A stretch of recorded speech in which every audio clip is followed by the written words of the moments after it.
Welcome to the Siege of Alexandria.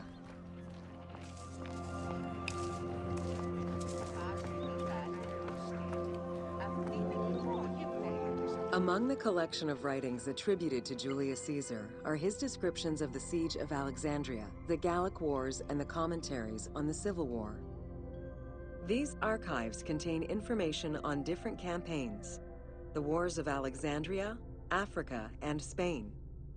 Each of them recounts Caesar's military activity from 58 BCE to 45 BCE. Though Caesar's documents remain a main source of information, it's important to note that the perspective is limited. It is necessary for other historical documents to be taken into consideration to provide a better understanding of events.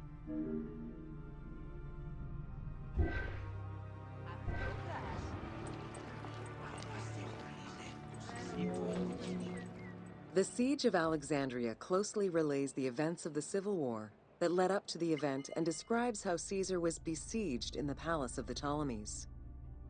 Other ancient authors have left equally valuable and sometimes contradictory information.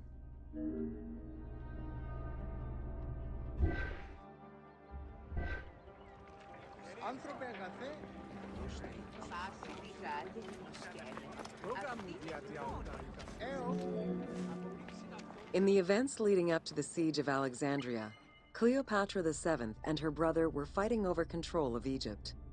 Young King Ptolemy XIII's regent, Pothinus, had firm control over the young pharaoh, and an outmaneuvered Cleopatra soon went into hiding. This set the stage for Pompey's arrival in Alexandria. Having lost his battle against Caesar in 48 BCE, the Roman general turned to his allies, the Egyptians, for safe harbor. But on the advice of Pothinus, Ptolemy XIII had Pompey assassinated in the hopes of earning Caesar's favor. This would turn out to be a most unfortunate decision.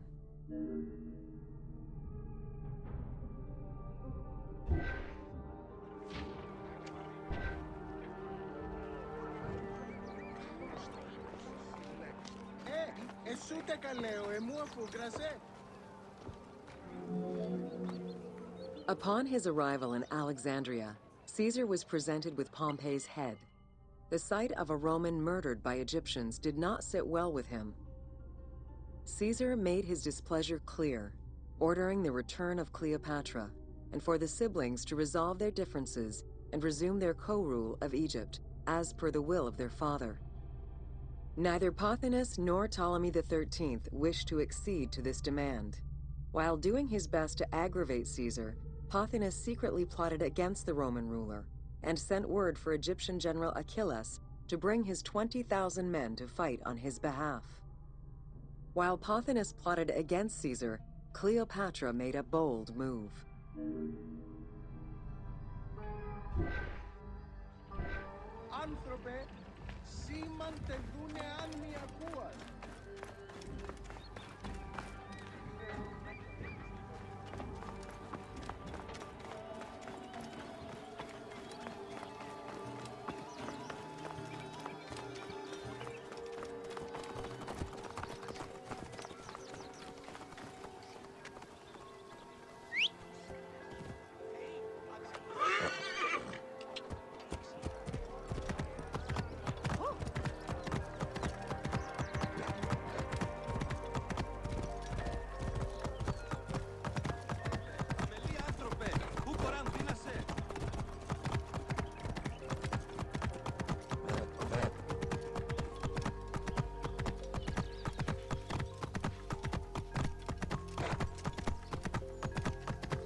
There are various descriptions of the encounter between Caesar and Cleopatra. One report states that she snuck into the palace alone at night. Another account claims she was accompanied by an ally and was brought inside the palace wrapped in a carpet bag. Though exactly what happened at this fateful meeting is up for debate, what is known is that Cleopatra met with Caesar and earned his approval. Pothinus and Ptolemy XIII were most vexed with this turn of events.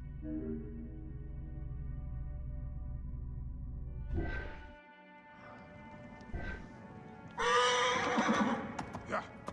Whoa.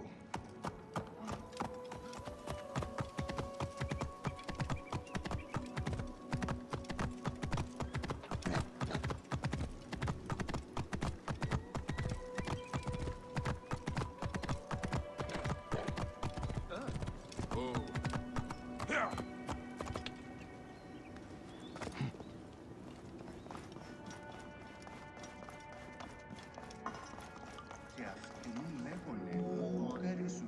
With Cleopatra finally present, Caesar chose to act as mediator between the siblings in the hopes of a peaceful resolution. It did not take long for things to sour. During a banquet given to celebrate the reconciliation, there was an assassination attempt on Caesar. It was the Roman leader's own barber who thwarted the attack. Once it was revealed that the king's regent, Pothinus, had ordered the attack, Caesar had him executed. He then placed the young king under guard.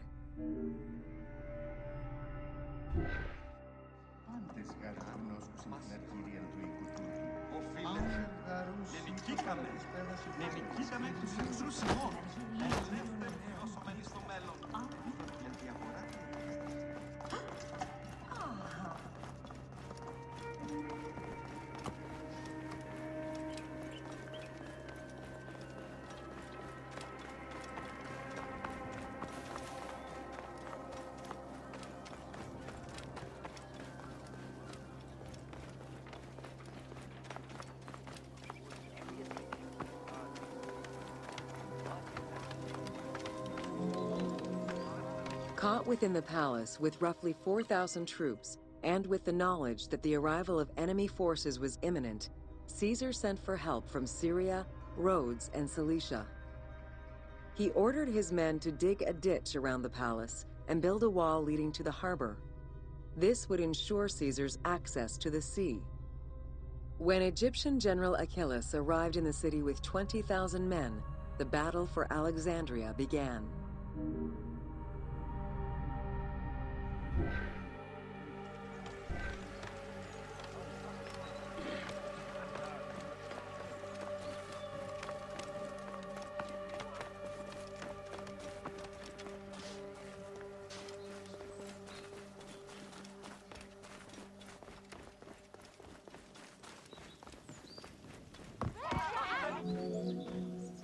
With so few men at his disposal, Caesar could not risk a battle just yet. He sent ambassadors to Achillas in the name of Ptolemy to propose a truce. Knowing that the orders did not come from the young king, and angered by the pharaoh's imprisonment, Achillas had the messengers assassinated. With Caesar confined within the palace, Achillas positioned his troops around the city. Skirmishes broke out throughout the streets of Alexandria and went on for several days and nights. Though they were outnumbered, Caesar's men were able to hold the enemy back. This prompted Achillas's next move: capture the Roman fleet stationed in the harbor.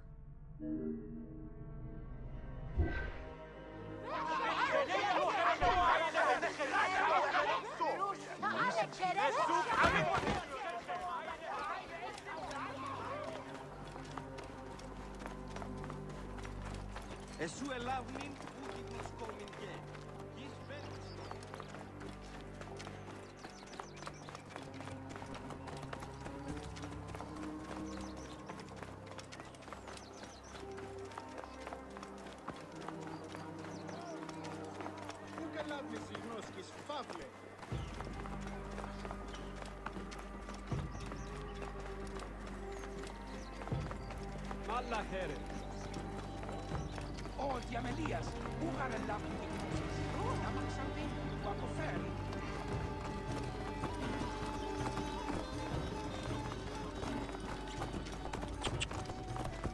My love.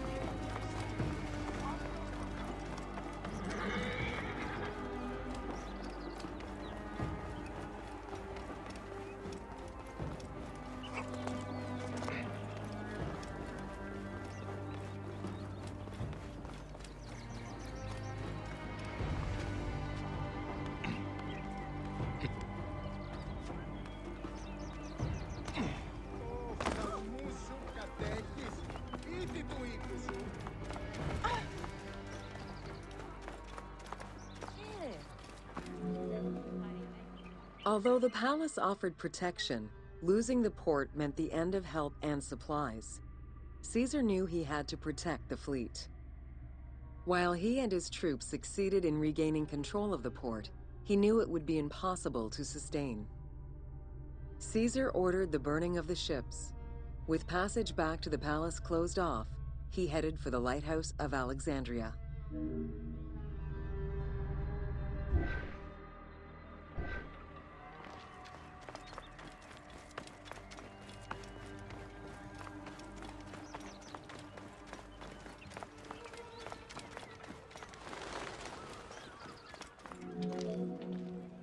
Fighting their way through the Egyptian troops, Caesar and his men eventually reached Pharis Island. There, they took refuge within the lighthouse. With easy access to the open sea, Caesar was able to send messages to his allies requesting reinforcements and more supplies. The island fort also allowed him to control access to the harbor by relying on the chains used by the Egyptians to control ship traffic to and from Alexandria's docks.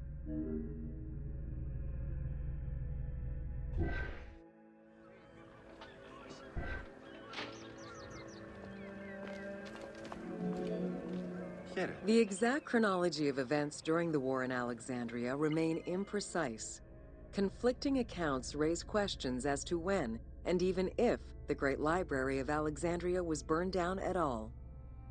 One account states that during the fighting, docks and warehouses were burned, and this was the fire that spread to the library. In another account, when Achilles cut off the harbor, Caesar had to leave the safety of the palace to defend his ships. As the enemies battled across the port, their arsenals set ships ablaze, and this destruction spread to the library.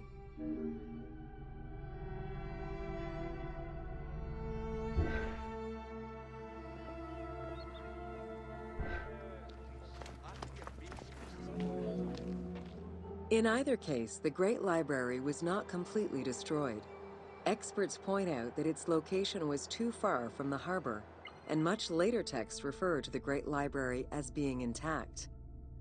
Warehouses near the harbor contained manuscript copies awaiting export, and it is more likely that these documents were destroyed than the Great Library itself.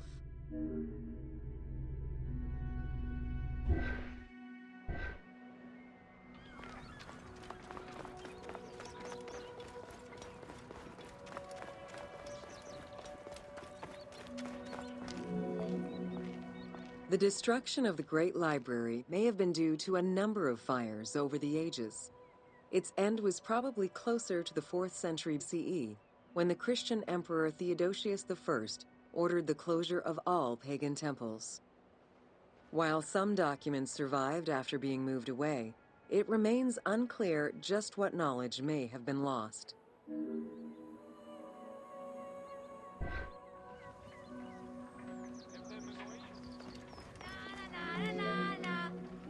Where there are accounts of Achilles being in control of the battle against Caesar, it appears that instead Cleopatra's sister, siding with her brother, had him killed and put her ally Ganymedes in his place. Ganymedes proved a valuable tactician for the Egyptian side. It was his idea to cut Caesar's access to the harbor, thus trapping Caesar at the palace.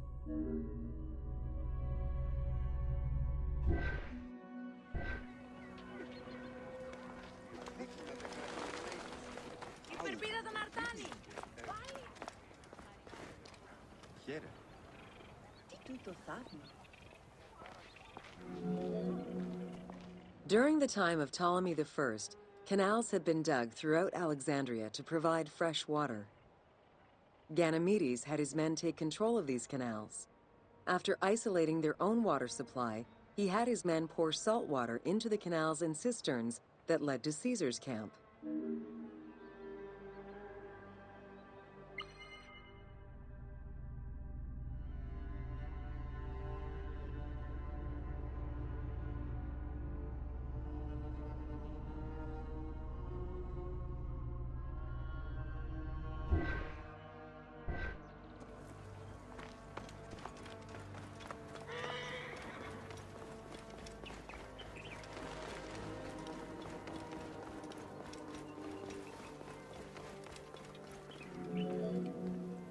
Panic erupted in Caesar's men.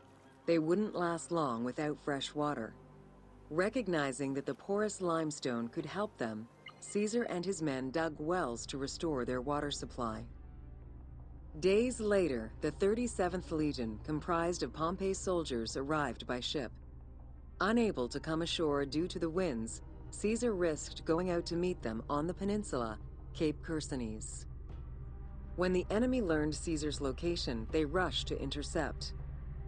Despite an obvious advantage for the Alexandrians, Caesar, with a Rhodian ship full of skillful sailors, emerged victorious.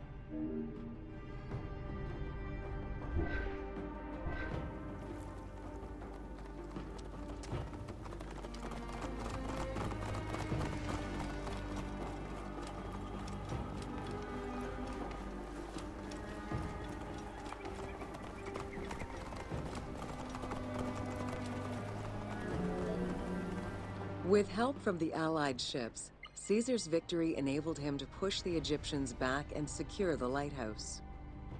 Gaining control of Pharos Island sent the Alexandrians into the sea and swimming back to the city. However, Caesar's fortification of the island didn't last long. The enemy regrouped and were set to storm the island. Panic-stricken, in spite of Caesar's encouragement, many of his men then fled their posts, either by ship or jumping into the sea.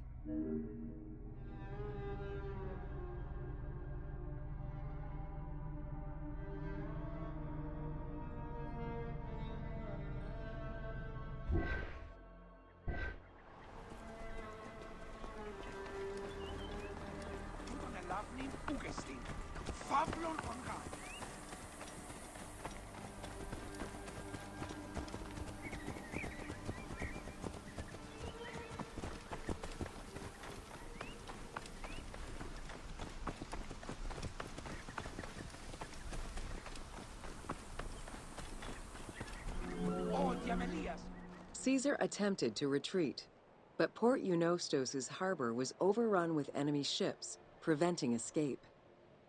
Reportedly, Caesar gathered his papers and leapt overboard in an attempt to swim to an Allied ship farther out.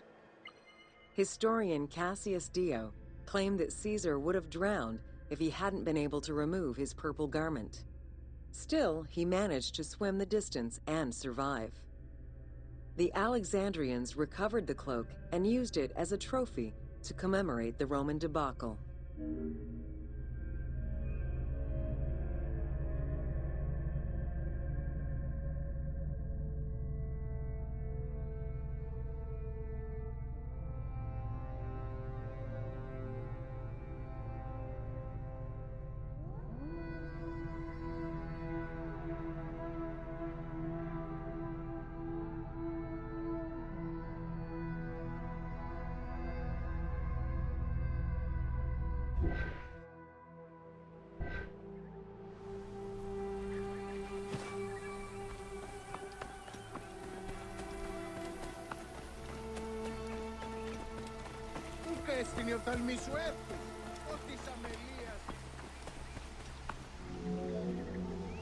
Unhappy with Ganymedes and wanting their king restored, the Alexandrians approached Caesar with a compromise.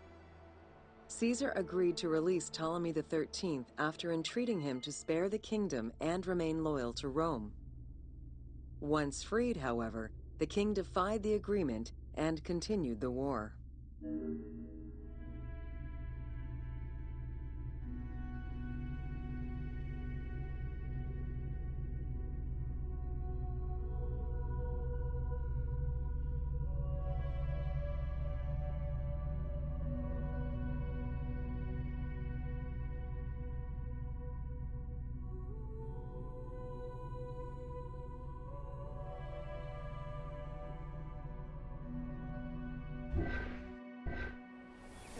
Adaisesti, ophthalmus ina eoron abolesen.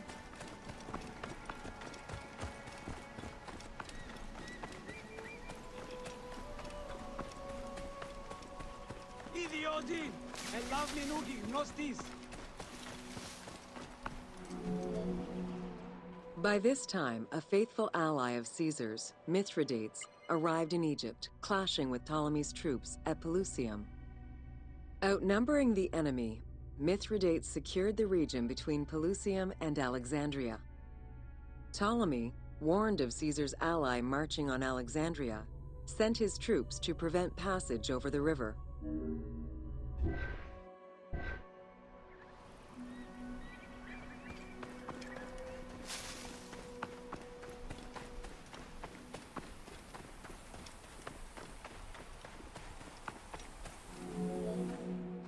Mithridates warned Caesar in time, and the two groups confronted the armies of Ptolemy in the Delta. In the Battle of the Nile, the Romans gained the upper hand, sending the Egyptians fleeing. In the tumult and panic, King Ptolemy XIII drowned in the Nile.